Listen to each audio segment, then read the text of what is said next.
નમસ્કાર મિત્રો, આપણે ચેપ્ટર નંબર 16 નૈસર્ગિક સ્ત્રોતોનું ટકાઉ પ્રબંધન એટલે કે વ્યવસ્થાપન, જેને સામાન્ય રીતે આપણે જે કંઈ આપણા નૈસર્ગિક સ્ત્રોતો છે એટલે કે કુદરતી સ્ત્રોતો છે એનું આપણે કઈ રીતે મેનેજમેન્ટ કરી શકીએ. મિત્રો, આ ઉપરનું ચેપ્ટર છે. આપણું જો બાયોલોજીની વાત કરવામાં આવે તો ખાસ કરીને જે પર્યાવરણ ઉપરના બંને ચેપ્ટર છે, આમ તો 3 ચેપ્ટર કહેવાય, 14, 15 અને 16. એમાંનું આ 16મું ચેપ્ટર, જેનું ટોટલ વેઇટેજ છે 3 માર્ક્સ, એક 1 માર્કવાળો પ્રશ્ન અને એક 2 માર્કવાળો, એમ મળી અને ટોટલ 3 માર્કનું વેઇટેજ છે. મિત્રો, નૈસર્ગિક સ્ત્રોતો શું છે આપણને ખ્યાલ હશે, કારણ કે એ વસ્તુ આપણે 6ઠા 7મા ધોરણથી ભણતા આવીએ છીએ કે આપણા જે કાંઈ કુદરતી સ્ત્રોતો છે એના વિશે આપણે ઘણું બધું ભણેલા પણ છીએ કે કુદરતી સ્ત્રોતો ક્યાં છે, એનો કઈ રીતે ઉપયોગ કરવો જોઈએ, ભવિષ્યના સમયમાં જો એ ખૂટી જાય તો એના માટે કેવા કેવા આપણે પગલાઓ લેવા જોઈએ. તો મિત્રો, આ ચેપ્ટર 3માં બહુ સહેલું આપેલું છે, પરંતુ અમુક શબ્દો છે એ આપણા માટે કદાચ નવા હશે, તો એને આપણે સમજવાનો પ્રયત્ન કરશું. હવે સૌ પ્રથમ આપણે શરૂઆત કરીએ મિત્રો પ્રસ્તાવનાથી, કે કુદરત સાથે લયમાં જીવવું એ આપણા માટે નવું નથી. એટલે કે કુદરતમાં જે કાંઈ કુદરતી રીતે ફેરફાર થતો હોય એની લય એટલે કે તાલમાં એની સાથે જીવવું આપણા માટે નવું નથી. એટલે કે જે કુદરતી ફેરફારો થાય છે એ પ્રમાણે આપણે રહેવું જ પડે છે, એમાં આપણે બાંધછોડ કરી શકતા નથી. સપોષિત એટલે કે ટકાઉ જીવન ભારતની સંસ્કૃતિ અને પરંપરાનો એક ભાગ છે. ખાસ કરીને જે ટકાઉ એટલે કે ખાસ કરીને લાંબો સમય જો આપણે જીવવાની વાત આવે અથવા ઉંમરમાં વધારો, જે કંઈ આપણે જોઈએ છે કે પહેલાંના સમયમાં જે કાંઈ માણસો હતા એનું આયુષ્ય ખૂબ જ વધારે આપણે જાણી શકતા હતા, તો એ ભારતની સંસ્કૃતિ અને પરંપરાનો એક ભાગ છે. વર્ષોથી ચાલતી આવતી આપણી અખંડ પરંપરાઓ, પ્રવૃત્તિઓ, કલા, ઉદ્યોગો, તહેવારો, ખોરાક, માન્યતા, ધાર્મિક રીતિ, લોકવાયકાઓ સાથે સપોષિત જીવન વણાયું છે.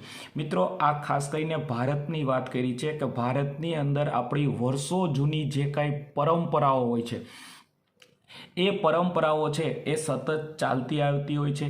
ઇવન આપણે એ પણ ઘણીવાર સાંભળેલું હશે કે ફોરેનના લોકો છે એ પણ ભારતની પરંપરાઓને અનુસરે છે. તો આપણી જે કાંઈ વર્ષો જૂની જે પરંપરાઓ છે, આપણી જે કાંઈ પ્રવૃત્તિઓ છે, કલા એટલે કે આવડત, આ સિવાય ઉદ્યોગો, તહેવારો. મિત્રો, આપણા જે તહેવારો છે આપણને ખ્યાલ હશે કે દરેક ધર્મને અનુલક્ષીને ભારતની અંદર તહેવારો છે એ ઉજવાતા હોય છે. આ સિવાય આપણને ખ્યાલ હશે કે જેમ જેમ આપણે રાજ્ય બદલીએ છીએ અથવા જે કાંઈ પ્રાદેશિક જગ્યા બદલાય છે તો એ મુજબ ખોરાકમાં પણ ફેરફાર તમને જોવા મળશે. આ સિવાય માન્યતાઓ, વર્ષો જૂની અમુક માન્યતાઓ પ્રમાણે ચાલતી હોય છે. ધાર્મિક રીતિઓ, તો ભારતની અંદર અલગ અલગ સંપ્રદાયના અલગ અલગ ધર્મો જો વાતો કરવામાં આવે તો એ પ્રમાણે એની રીતિઓ પણ અલગ હોય છે. આ સિવાય લોકવાયકાઓ છે, એટલે કે જે લોકો દ્વારા થતી વાતો હોય છે, જે અલગ અલગ ખાસ કરીને અલગ અલગ પ્રદેશની અંદર અલગ અલગ ભાષાઓ આપણે જોઈએ છીએ. આ રીતે આખું ભારતનું જીવન વણાયેલું છે. તો ટૂંકમાં આપણે કેવું હોય તો એવું કહી શકીએ કે ભારતની અંદર અલગ અલગ ધર્મ, અલગ અલગ ભાષાઓ, અલગ અલગ રીત રિવાજો, અલગ અલગ આવડત, આ તમામ વસ્તુઓનું સમન્વય એ ભારતની અંદર આપણને જોવા મળે છે. સમગ્ર વિશ્વ એક સંવાદિતામાં રહે તેવું તત્વજ્ઞાન આપણને આપવામાં આવ્યું છે. સમગ્ર વિશ્વ એટલે કે આખું વિશ્વ એક જ છે, આખું વિશ્વ એક જ છે એવું તત્વજ્ઞાન, એટલે કે જે ફિલોસોફર આગળના સમયમાં ફિલોસોફર થઈ ગયા એ આપણને એવું કહી ગયા છે કે સામાન્ય રીતે આખું વિશ્વ છે એ એક જ છે. જે સંસ્કૃત કણિકા વસુધૈવ કુટુંબકમ. મિત્રો, આ શબ્દ આપણને ખ્યાલ હશે, ઘણીવાર તમે સાંભળેલો પણ હશે કે વસુધૈવ કુટુંબકમ એટલે કે સમગ્ર વિશ્વ મારું ઘર છે તે ભાવના સાથે જોડાયેલું છે. તો મિત્રો, આખું વિશ્વ મારું જ્યારે ઘરની વાત આવે એટલે કે વસુધૈવ કુટુંબકમની વાત કરવામાં આવે છે ત્યારે આખા વિશ્વને કોઈ પણ રીતે આપણા દ્વારા નુકસાન ન થાય એવા આપણે પ્રયત્ન કરવા જોઈએ. આ કણિકા પ્રાચીન ભારતીય ગ્રંથ અથર્વવેદના એક મહાઉપનિષદમાંથી લેવાઈ હોય તેવું માનવામાં આવે છે. એટલે કે આ જે કણિકા છે, જે વસુદેવ કુટુંબકમ છે, આપણા જે અલગ અલગ 4 વેદ આવેલા છે એમાંનો અથર્વવેદ છે, એમાં મહાઉપનિષદમાંથી લેવામાં આવ્યું છે. અને આ વાક્ય છે મિત્રો, એટલે કે આ બંને શબ્દો એ આપણા માટે ખૂબ જ અગત્યના કહેવાય. કારણ કે આખા વિશ્વની વાત કરીએ છીએ ને આખું એક વિશ્વ છે એક પરિવાર તરીકે કાર્ય કરતું હોય તો એની આ વાત એ ઉપનિષદમાંથી લેવામાં આવે છે. આ સિવાય ભૂમિ એટલે કે જમીન, હવા, પાણી આ આપણા નૈસર્ગિક સ્ત્રોતો છે. ખાસ કરીને મિત્રો 3 હવા, પાણી અને જમીન આ આપણા કુદરતી સ્ત્રોતો છે. માનવીય પ્રવૃત્તિઓથી આ સ્ત્રોતોનું પ્રદૂષણ થાય છે. મિત્રો અત્યારે આપણને ખબર છે કે એકદમ ઝડપી સમય આવી ગયો છે, ઉદ્યોગોનું પ્રમાણ વધવા માંડ્યું છે, વાહનોનું પ્રમાણ વધ્યું છે, વસ્તીનો વધારો થયો છે. તો આ માનવ પ્રવૃત્તિને લીધે આ જે આપણા કુદરતી સ્ત્રોતો છે એમાં પ્રદૂષણની માત્રા ખૂબ જ વધી છે. આ સિવાય અહીં આપણે જંગલ, વન્યજીવ એટલે કે જંગલમાં રહેતી વનસ્પતિ પ્રાણીઓ, આ પાણી, કોલસો અને પેટ્રોલિયમ જેવા નૈસર્ગિક સ્ત્રોતોની પણ ચર્ચા કરીશું. મિત્રો આ ચેપ્ટરની અંદર આપણે ખાસ કરીને જંગલ વિશે, જંગલની અંદર રહેતા પ્રાણીઓ, વનસ્પતિઓ, આ સિવાય પાણી, કોલસો અને પેટ્રોલિયમ આ જે તમામ કુદરતી સ્ત્રોતો છે એના વિશે આપણે આ ચેપ્ટરની અંદર પરિચિત થશું. પર્યાવરણીય સમસ્યાઓ કે જે વૈશ્વિક સમસ્યાઓ છે તેનું સમાધાન કરવામાં આપણી જાતને અસહાય માનીએ છીએ. મિત્રો પર્યાવરણની અંદર સૌથી મોટી સમસ્યા છે એ છે વૈશ્વિક સમસ્યાઓ. વૈશ્વિક એટલે કે આખા વિશ્વની સમસ્યાઓ. તો તમને ખ્યાલ હશે ગ્લોબલ વોર્મિંગ છે, પ્રદૂષણ છે, ક્લાઇમેટ ચેન્જ છે, આ તમામ જે કાંઈ ફેરફારો થાય છે એ માટે આપણે આપણી પોતાની જાતને અસહાય માનીએ છીએ. એટલા માટે કારણ કે આપણા એક દ્વારા આ તમામ વસ્તુમાં ફેરફાર કરી શકતા નથી, પરંતુ સમગ્ર વિશ્વના લોકો જો ભેગા મળી અને આ કાર્ય કરશે તો 100% પર્યાવરણની અંદર જે વૈશ્વિક સમસ્યાઓ છે એનું પ્રમાણ આપણે ઘટાડી શકીએ છીએ. તેના માટે અનેક આંતરરાષ્ટ્રીય કાયદા અને નિયંત્રણ પણ છે અને આપણા દેશમાં પણ પર્યાવરણ સંરક્ષણ માટે અનેક કાયદા છે. તો મિત્રો આંતરરાષ્ટ્રીય કાયદા એટલે કે ઇન્ટરનેશનલ જે રૂલ્સ એન્ડ રેગ્યુલેશન એટલે કે આંતરરાષ્ટ્રીય કાયદા અને નિયંત્રણ છે અને એ આપણા દેશમાં પણ અનેક સંરક્ષણ પર્યાવરણ માટે કાયદા આવેલા છે કે પર્યાવરણમાં જો તમે નુકસાન કરો તો એની તમારે ભરપાઈ કરવી પડે અથવા એની અમુક દંડની જોગવાઈ પણ હોય છે કે સામાન્ય રીતે જો આપણે પર્યાવરણની અંદર પ્રદૂષણ કરવામાં આવે અને પર્યાવરણને નુકસાન પહોંચતું હોય તો એના માટે અમુક કાયદા પણ આવેલા હોય છે.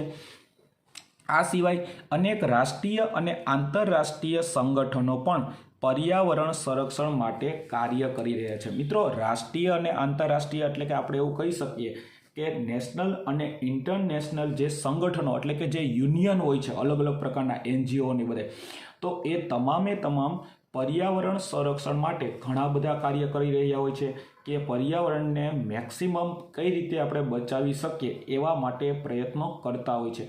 આપણે એક સામાન્ય ઉદાહરણ આપી શકીએ કે સ્વચ્છતા અભિયાન છે. તો સ્વચ્છતા અભિયાન છે એ ખાસ કરીને રાષ્ટ્રીય લેવલે આપણે જોઈએ છીએ તો ઘણીવાર ગાંધી જયંતિ કે એવા દિવસો આવતા હોય છે ત્યારે લોકો જાતે અથવા NGOના જે કાંઈ માણસો હોય છે એ આપણી આજુબાજુનું જે કાંઈ પર્યાવરણ હોય છે અથવા આપણે આજુબાજુનો વિસ્તાર હોય છે એને સફાઈ કરતા હોય છે. તો આ પર્યાવરણનું કઈ રીતે સંરક્ષણ થાય એ માટે પ્રયત્ન કરતા હોય છે. હવે મિત્રો આપણો પહેલો પ્રશ્ન છે કે કાર્બન ડાયોક્સાઇડ એટલે કે CO2ના ઉત્સર્જનના નિયમન માટે આંતરરાષ્ટ્રીય સિદ્ધાંતોની જાણકારી મેળવવી. મિત્રો CO2નું પ્રમાણ આપણને ખ્યાલ છે, કાર્બન ડાયોક્સાઇડનું પ્રમાણ છે એ દિવસે ને દિવસે વધતું જાય છે. તો એ માટે આંતરરાષ્ટ્રીય સિદ્ધાંતો છે એની આપણે જાણકારી મેળવવી છે, જે તમારી ટેક્સ્ટબુકમાં પ્રવૃત્તિ 16.1 તરીકે આપેલી છે, જેમાં માનવ પ્રવૃત્તિ દ્વારા ઉત્પન્ન થતો કાર્બન ડાયોક્સાઇડ ગ્રીન હાઉસ વાયુ છે. મિત્રો આ વાક્ય ખાસ નોંધી લેશો આપણે કે મનુષ્ય દ્વારા જે કાંઈ આપણે ઉદ્યોગો કે વાહનોની આપણે વાત કરીએ છીએ એના દ્વારા જે કાર્બન ડાયોક્સાઇડ ઉત્પન્ન થાય છે એ મેઇન ગ્રીન હાઉસ વાયુ છે. જાપાનમાં ક્યોટો શહેરમાં તેનો પ્રોટોકોલ તૈયાર કરવામાં આવ્યો છે, જેમાં 169 દેશોએ હસ્તાક્ષર કર્યા છે, એટલે કે એ તમામે દેશો જે છે એને નોંધ કરી છે. અને તે મુજબ ઔદ્યોગિક દેશોએ કાર્બન ડાયોક્સાઇડ અને અન્ય ગ્રીન હાઉસ વાયુઓના સંયુક્ત ઉત્સર્જનમાં 1990ના સ્તરમાં સરેરાશ 5% ઘટાડો કરવો. એટલે કે મિત્રો જાપાનના જે આ ક્યોટો શહેરની અંદર એનો પ્રોટોકોલ નિયમ તૈયાર કરવામાં આવ્યો અને એની અંદર 169 દેશોએ સમર્થન પણ કર્યું અને એ લોકોએ એવું નક્કી કર્યું કે 1990ના સ્તરની અંદર જે કાર્બન ડાયોક્સાઇડનું પ્રમાણ હતું એમાં 5%નો ઘટાડો કરવો જોઈએ. આ ધોરણને જાળવવા આપણા દ્વારા વધુને વધુ વૃક્ષારોપણ અને તેની જાળવણી થાય તે માટે પ્રયત્નો કરવા જોઈએ. મિત્રો, કાર્બન ડાયોક્સાઇડનું જો ઉત્સર્જન ઘટાડવું હોય તો એના માટે સૌથી સારામાં સારો અને સરળ રસ્તો હોય તો એ છે વૃક્ષારોપણ. જેટલા વધુને વધુ વૃક્ષો રોપવામાં આવશે અને જો એની જાળવણી કરવામાં આવશે તો કાર્બન ડાયોક્સાઇડનું પ્રમાણ છે એ આવનારા સમયમાં આપણે ઘટાડી શકીએ.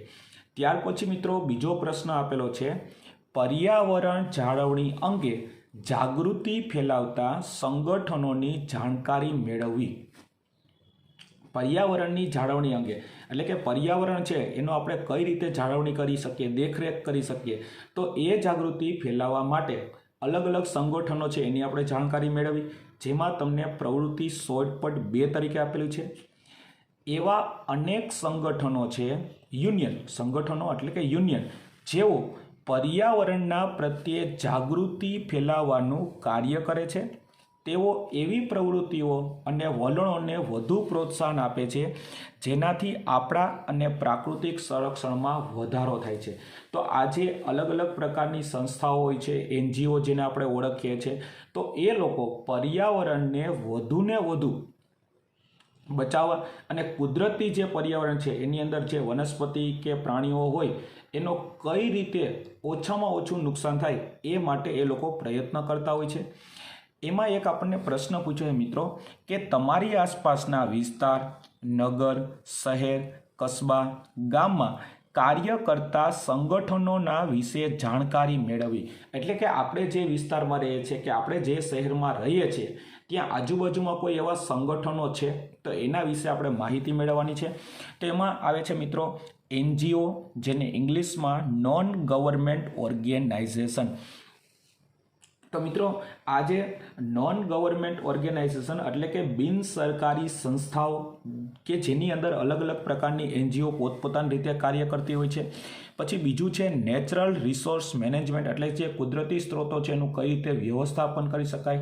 અને ત્રીજું છે centre for environment and social concern. તો આજે પર્યાવરણને બચાવવા માટે અલગ અલગ પ્રકારની સંસ્થાઓ હોય છે અને એ સંસ્થાઓ છે એ પર્યાવરણને કઈ રીતે ઓછામાં ઓછું નુકસાન થાય એ માટે પ્રયત્ન કરતા હોય છે. પછી એ લોકો છે પોસ્ટર દ્વારા કરતા હોય, ઘણીવાર એના માટેના નાટક આવેલા હોય છે, એના માટેના વિડીયો છે એ વાયરલ કરેલા હોય છે. આ સિવાય જાણો કે આ ઉદ્દેશ્યને પ્રાપ્ત કરવા માટે તમે શું યોગદાન આપી શકો છો. તો મિત્રો આપણે પર્યાવરણ છે એને જાળવણી કરવા માટે આપણા દ્વારા કેવા કેવા પ્રયત્ન કરી શકીએ. તો એમાં આપણે મિત્રો વ્યક્તિગત વાહનને બદલે પબ્લિક ટ્રાન્સપોર્ટનો ઉપયોગ કરીએ કે જેથી કરીને વાહનોનું પ્રદૂષણ ઘટશે. ફર્નિચરનો ઓછો ઉપયોગ કરીએ જેથી આપણે લાકડાનો બચાવ કરી શકીએ. પાણીનું પ્રદૂષણ અટકાવવું. મિત્રો પાણીનું પ્રદૂષણ અટકાવવામાં આવે તો આપણને ખ્યાલ છે કે જે અલગ અલગ પ્રકારના રોગો છે એ રોગોને આપણે અટકાવી શકીએ. એ સિવાય પાણીની આપણે બચત પણ કરી શકીએ. કીટનાશકનો ઉપયોગ અટકાવવો. મિત્રો આપણને ખ્યાલ હશે કે જેટલો આપણે કીટનાશકનો વધારે ઉપયોગ કરીએ છીએ તો એ જમીનની ફળદ્રુપતા પણ ઘટાડે છે અને એ સિવાય પાકને નુકસાન થતું પણ આપણે અટકાવી શકીએ છીએ. અને વન કટાઈ અટકાવીશું એટલે કે જંગલોની જે કાપણી થાય છે એને ઓછામાં ઓછો કાપણી થાય અથવા ઓછામાં ઓછો છે એનો ઉપયોગ થાય એવા આપણે પ્રયત્ન કરવા જોઈએ. તો આજે આપણે મિત્રો ઉપાયો આપ્યા છે એ આપણા દ્વારા આપણે કરાવી અને પર્યાવરણને બચાવવા માટે આપણે પ્રયત્ન કરી શકાય છે. ત્યાર પછી ત્રીજો પ્રશ્ન આપેલો છે ગંગા સફાઈ યોજના વિશે સમજ આપો. તો ગંગા સફાઈ યોજના, જે કરોડોની યોજના લગભગ 1985માં શરૂઆત કરાઈ હતી. મિત્રો આજે પણ આ કાર્ય ચાલે જ છે, પરંતુ એની શરૂઆત લગભગ 1985થી શરૂઆત થઈ ગયેલી છે, કારણ કે ગંગા નદીના પાણીની ગુણવત્તા ખૂબ જ ઓછી થઈ ગઈ હતી. એનું કારણ કે કોલિફોર્મ જીવાણુ, મિત્રો આ શબ્દની નીચે આપણે અંડરલાઈન કરી લેશું, કોલિફોર્મ જીવાણુ, જેને બેક્ટેરિયાનો એક વર્ગ છે, જે માનવ આંતરડામાંથી મળી આવે છે. તો આપણને ખ્યાલ હશે કે જે ગંગા નદી છે એની પાણીની ગુણવત્તા છે એ ઓછી થઈ જવાને લીધે એમાં બેક્ટેરિયા છે એ બેક્ટેરિયાનો ખાસ કરીને ઉપદ્રવ વધી ગયો હશે, અને એ બેક્ટેરિયા ખાસ કરીને માનવ આંતરડાની અંદર પણ મળી આવે છે. પાણીમાં તેની હાજરી રોગજન્ય સૂક્ષ્મ જીવાણુનું થતું પ્રદૂષણ દર્શાવે છે. તો ખાસ કરીને જો આવા બેક્ટેરિયા છે એટલે કે કોલિફોર્મ જીવાણુ છે એ ગંગા નદીની પાણીની અંદર જોવા મળે, અને એને લીધે રોગજન્ય સૂક્ષ્મ જીવાણુ દ્વારા પ્રદૂષણનું પ્રમાણ પણ ધીમે ધીમે વધતું જાય, અને એવું પ્રદૂષિત થયેલું પાણી છે એ મનુષ્ય દ્વારા પીવામાં આવે તો ખાસ કરીને ભવિષ્યમાં નુકસાન પણ થઈ શકે. માપન યોગ્ય કેટલાક પરિબળો કે કારકોનો ઉપયોગ કરી જરૂરી પાણીની ગુણવત્તાની જાળવણી કે પ્રદૂષણની માત્રાનું માપન કરવામાં આવે છે. તો મિત્રો આપણને ખ્યાલ હશે કે પાણીની અંદર TDS ને એવી બધી સિસ્ટમ હોય છે કે જેની અંદર આપણે ખાસ કરીને પાણીની અંદર કેટલી માત્રામાં ક્ષાર અથવા કેટલો કચરો રહેલો છે અથવા પીવા લાયક છે કે નહીં, તો એવા જે અલગ અલગ માપનની પદ્ધતિઓ નક્કી કરી અને એની અંદર રહેલું પ્રદૂષણ કેટલું છે એ પણ આપણે જાણી શકીએ છીએ. કેટલાક પ્રદૂષક ખૂબ જ અલ્પ માત્રામાં હોવા છતાં હાનિકારક પણ હોઈ શકે છે. હવે ઘણીવાર મિત્રો પાણીની અંદર પ્રદૂષકો છે એટલે કે જે રોગ કરનારા બેક્ટેરિયા રહેલા હોય એની પ્રમાણ બહુ ઓછું હોય, પણ છતાંય એ આપણા માટે હાનિકારક હોઈ શકે છે. તેના માપન માટે અત્યંત વ્યવહારુ ઉપકરણોની જરૂરિયાત પણ હોય છે. ઉપકરણો એટલે કે સાધનો, કે સામાન્ય રીતે આપણે નોર્મલી કોઈ પણ પાણી જોઈએ ત્યારે આપણને ડાયરેક્ટ ખ્યાલ નથી આવતો કે એની અંદર બેક્ટેરિયા રહેલા છે કે નહીં, પરંતુ અત્યારે આપણી પાસે ઘણા બધા એવા સાધનો અવેલેબલ છે કે જેના દ્વારા પાણીની અંદર કેટલી માત્રામાં ક્ષાર અથવા બેક્ટેરિયા રહેલા છે અથવા એ પાણી પીવાલાયક છે કે નહીં એ આપણે જાણી શકીએ છીએ. પ્રદૂષણ માટે ગંગા નદીના કિનારે સ્નાન કરવું, કપડાં ધોવા, મૃત વ્યક્તિઓની રાખ, શવ વહેડાવા ઉપરાંત ઉદ્યોગો દ્વારા ઉત્પન્ન થતો રાસાયણિક ઉત્સર્જનને લીધે વિષાણીકરણને લઈને પાણીમાં માછલીઓ પણ મરવા માંડે છે. મિત્રો આ બહુ જ આપણા માટે ચિંતાજનક બાબત કહેવાય, કારણ કે ગંગા નદીના કિનારે આપણને ખ્યાલ હશે કે પવિત્ર નદીને લીધે લોકો છે ત્યાં સ્નાન કરે છે, ઘણીવાર લોકો ત્યાં કપડાં ધોતા હોય છે, અથવા જે મૃત વ્યક્તિઓ છે એની રાખ છે એને પણ ગંગા નદીમાં વહેડાવવામાં આવે છે. ઘણા લોકો એના શબ હોય છે એટલે કે જે મૃત શરીર હોય છે એને પણ વહેડાવતા હોય છે. તો આ જે હોય એ સિવાય ઉદ્યોગો આજુબાજુમાં આપણને ખ્યાલ હશે ગંગા નદીના કિનારે યુપીની અંદર તમે જો તો ઘણા બધા ઉદ્યોગો આવેલા છે. તો એ ઉદ્યોગોમાં જે કાંઈ રાસાયણિક કચરો હોય છે અને એ રાસાયણિક કચરો જો ગંગા નદીમાં વેડાવવામાં આવે તો એની અંદર એ વિષ એટલે કે ઝેરીકરણ થઈને લઈ અને માછલીઓ છે એ પણ મરવા માંડે છે. તો મિત્રો આ જે બાબત આપણે વાત કરી કે ગંગા નદીના કિનારે ખાસ કરીને અલગ અલગ રીતે આપણે કઈ રીતે નુકસાન પહોંચાડીએ છીએ, પરંતુ જો આ પ્રવૃત્તિઓને ઓછી કરવામાં આવે તો આવનારા સમયની અંદર ગંગા છે એને સંપૂર્ણપણે આપણે સફાઈ કરી શકીએ છીએ. 4 નંબર આપેલો છે પ્રશ્ન મિત્રો કે નળના પાણી અને સ્થાનિક જળ સ્ત્રોતોની pH ચકાસવી. મિત્રો pH વિશે તમે ચેપ્ટર નંબર 2માં પણ અભ્યાસ કરેલો છે કે ઘરમાં આવતા પાણીમાં સાર્વત્રિક સૂચક ઉમેરતા તે પીળો રંગ ધારણ કરે છે. આપણા ઘરની અંદર જે કોર્પોરેશન દ્વારા પાણી આવતું હોય અને એમાં સાર્વત્રિક સૂચક જે કેમિકલનો ઉપયોગ કરવામાં આવે તો એનો રંગ છે એ પીળો થઈ જાય છે. આ સિવાય જળાશયો એટલે કે તળાવ, સરોવર, નદી, ઝરણામાં જો સાર્વત્રિક સૂચક ઉમેરવામાં આવે તો એ લાલ રંગ ધારણ કરે જે એસિડિક પાણી સૂચવે છે. મિત્રો આપણને ખ્યાલ હશે તળાવ, સરોવર, નદીની જો આપણે વાત કરવામાં આવે તો એમાં ક્ષારની માત્રા, પ્રદૂષકોની માત્રા પણ રહેલી હોય અને જો એમાં સાર્વત્રિક સૂચક ઉમેરવામાં આવે તો એનો રંગ કંઈક અંશે લાલ થાય છે અને જે એસિડિક પાણી હોય એવું આપણને સૂચવે છે.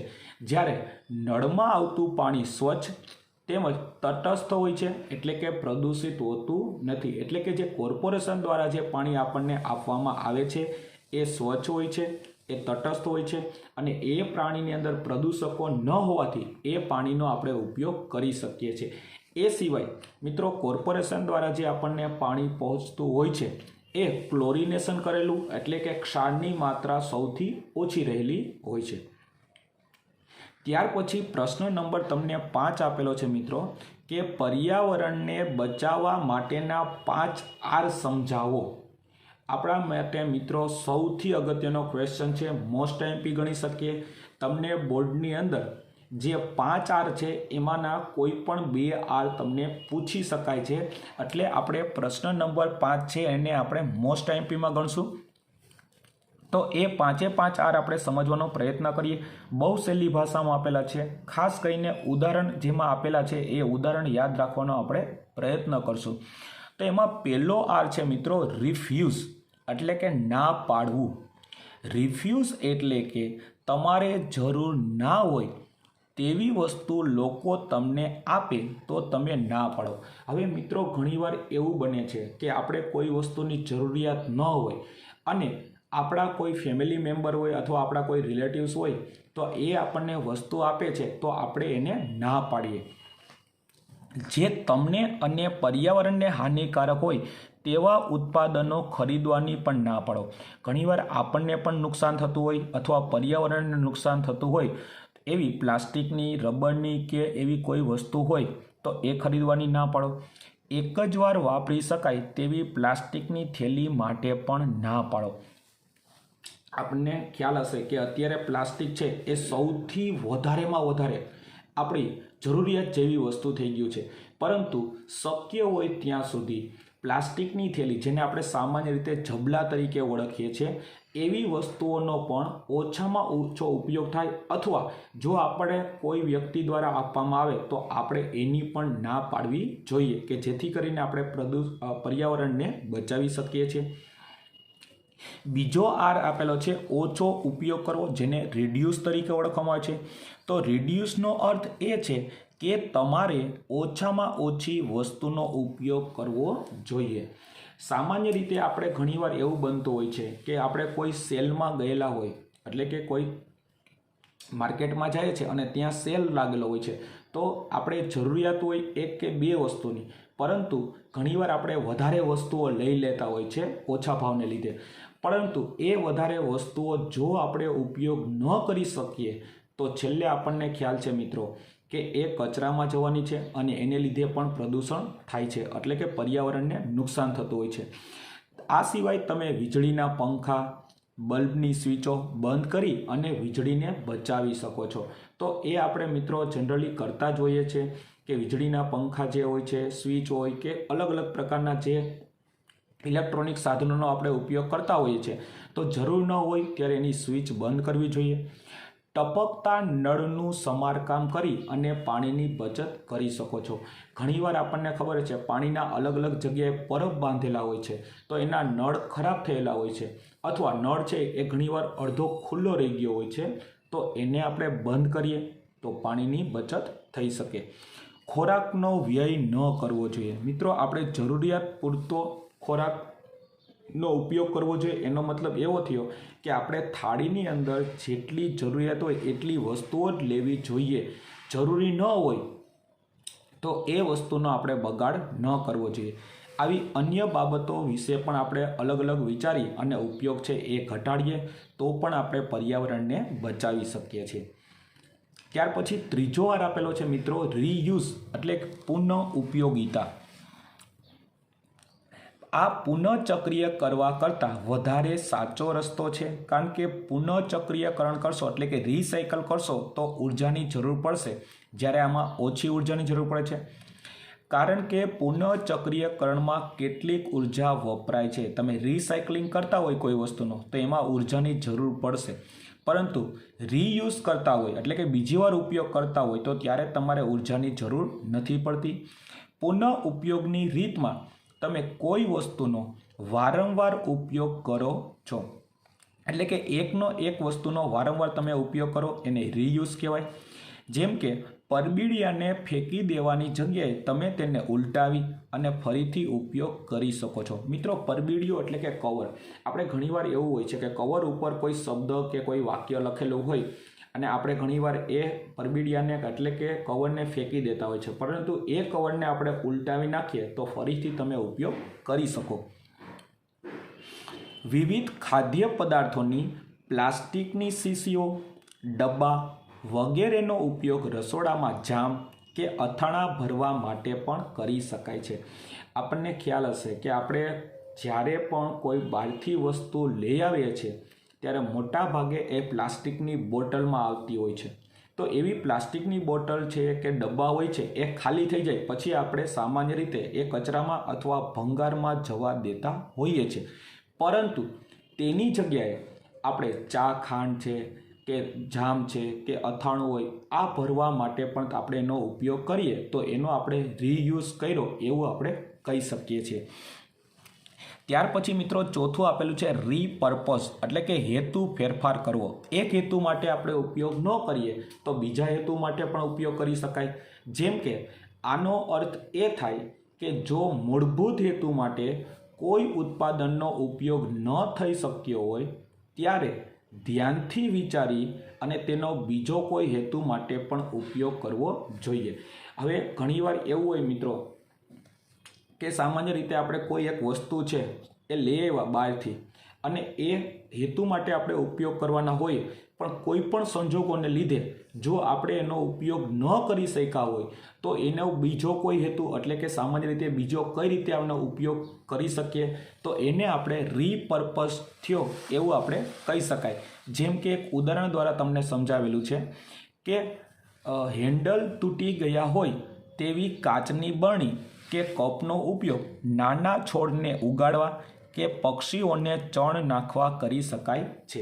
હવે એક આ સામાન્ય ઉદાહરણ આપ્યું છે મિત્રો કે કાચની બરણી છે તો સ્વાભાવિક છે કે કદાચ તૂટી જાય તો આપણે ફેંકી પણ દેતા હોય છે, પણ સામાન્ય રીતે કપ આપણે જે સામાન્ય રીતે કપ રકાબી હોય એના સેટ હોય છે.